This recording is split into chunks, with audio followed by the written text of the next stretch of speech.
Hi friends, അപ്പോൾ ഞാൻ ഷോജിയാണ് ഖത്തറിൽ നിന്നാണ്. അപ്പോൾ കണ്ടൻസർ കംപ്ലൈൻറ്റ് ഉണ്ടെങ്കിൽ വണ്ടി ഓവർ ഹീറ്റ് ആവുമെന്നാണ് ചോദിച്ചിറക്കുന്നത്. അത് 100ൽ ഒരു 10% പിടി അങ്ങനെ വരുള്ളൂ.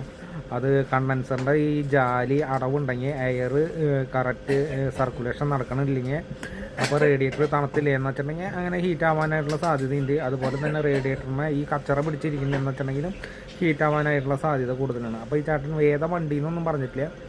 അപ്പോൾ ചേട്ടൻ ചെക്ക് ചെയ്ത് നോക്കേണ്ട മെയിൻ കാരണം എന്ന് വെച്ചിട്ടുണ്ടെങ്കിൽ അതിൽ കൂളൻ്റ് കറക്റ്റ് ഉണ്ടോ നോക്കുക. അതുപോലെ തന്നെ അതിൻ്റെ കണ്ടൻസറിൻ്റെ ഫാൻ മോട്ടർ കറക്റ്റ് വർക്ക് ചെയ്യുന്നുണ്ടോ എന്നുള്ളത് ചെക്ക് ചെയ്ത് നോക്കും. അപ്പോൾ ഏത് വണ്ടിയാണെന്ന് വെച്ചിട്ടുണ്ടെങ്കിൽ ഇതിപ്പോൾ ചേട്ടൻ പറയുന്നത് ഫാൻ ക്ലച്ചുള്ള വണ്ടിയാണെങ്കിൽ അതിൻ്റെ ഫാൻ ക്ലച്ച് കറക്റ്റ് എയർ വലിക്കുന്നുണ്ടോ എന്നുള്ളത് കറക്റ്റായിട്ട് ചെക്ക് ചെയ്ത് നോക്കുക. ഫാൻ ക്ലച്ച് കംപ്ലൈൻറ്റ് ഉണ്ടെങ്കിലും നിർത്തിയിടുമ്പോൾ കൂളിങ് ഈ പറഞ്ഞ പോലെ വണ്ടി ഹീറ്റ് ആവാനായിട്ടുള്ള സാധ്യത. റണ്ണിങ്ങിലെന്ന് വെച്ചിട്ടുണ്ടെങ്കിൽ ഓടുമ്പോൾ എയർ ഇങ്ങോട്ട് തള്ളി വരുമ്പോൾ ഈ ഹീറ്റാവില്ലേ വണ്ടി. നിർത്തിയിടുമ്പോൾ വണ്ടി ഹീറ്റാവും. എന്ന് വെച്ചിട്ടുണ്ടെങ്കിൽ നിർത്തിയിടുമ്പോൾ എയറിനെ കറക്റ്റ് വലിക്കാനുള്ള കഴിവ് ഈ ചേട്ടൻ വണ്ടി പറഞ്ഞിട്ടില്ല കേട്ടോ.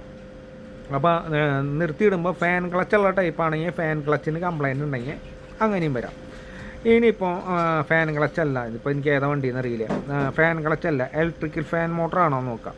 ഇലക്ട്രിക്കൽ ഫാൻ മോട്ടർ ആണെങ്കിൽ ആ ഫാൻ മോട്ടറിൻ്റെ എ സിയിൽ വണ്ടി ഓടുമ്പോൾ എ സി ഓടുമ്പോൾ അതിൻ്റെ 2 സ്പീഡ് വർക്ക് ചെയ്യണം. ഒന്ന് സ്ലോ സ്പീഡും ഹൈ സ്പീഡും രണ്ടും വർക്ക് ചെയ്താൽ മാത്രമാണ് വണ്ടി ഹീറ്റ് ആവാണ്ട് നിൽക്കുള്ളൂ.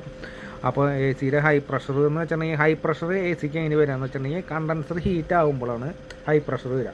ആ ഹൈ പ്രഷർ വരുന്ന സമയത്ത് ആ ഹൈ പ്രഷറിനെ 250 വരുന്ന സമയത്ത് ആ ഹൈ പ്രഷറിനെ കൂളാക്കാൻ വേണ്ടിയിട്ട് ഈ ഫാനിൻ്റെ രണ്ടാമത്തെ സ്പീഡ് വർക്ക് ചെയ്യണം. അപ്പോൾ രണ്ടാമത്തെ സ്പീഡ് ഫാൻ വർക്ക് ചെയ്ത് കഴിഞ്ഞിട്ടുണ്ടെങ്കിൽ ഈ കണ്ടൻസറിലെ ഹൈ പ്രഷർ കുറഞ്ഞിട്ട് അത് 200 വന്ന് നിൽക്കും. അപ്പോൾ ആ രണ്ടാമത്തെ സ്പീഡ് വർക്ക് ചെയ്യണില്ല, ഫാൻ മോട്ടർ കംപ്ലൈൻ്റ് ആണെങ്കിൽ 250 വന്ന് നിൽക്കുകയാണെങ്കിൽ അപ്പോൾ അത് നിർത്തിയിടുമ്പോൾ ഹൈ പ്രഷർ 300 മേലെ പോവുകയാണെങ്കിൽ അത് ഓവർ ഹീറ്റ് ആവാനായിട്ടുള്ള സാധ്യത കൂടുതൽ.